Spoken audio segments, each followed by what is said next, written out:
सामने कौन अच्छी पुणी रूपा अच्छी सुना अच्छी वस्त्र अच्छी लुचिक रखिले गुड़ाए खाइले लुचिक रखिले तो समय पुनर्बार आसी आउ एक तंबू मध्य प्रवेश कर तहिर मध्य द्रव्य दिन लुचि रखी केते लुचि तेज से परस्पर कहले आम भल करूना आज सुसंवादर दिन मात्र आम तुनी हो रही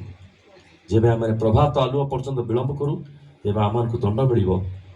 प्रभात आलुओ पर्यंत विलंब करूँ ये प्रभुकर आगमन टाइम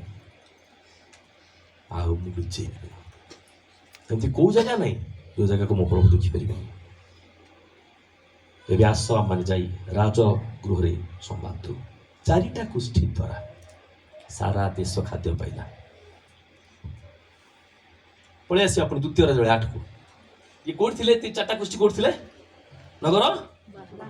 अच्छा शुण कौट थे प्रथम कौट थे एलिसा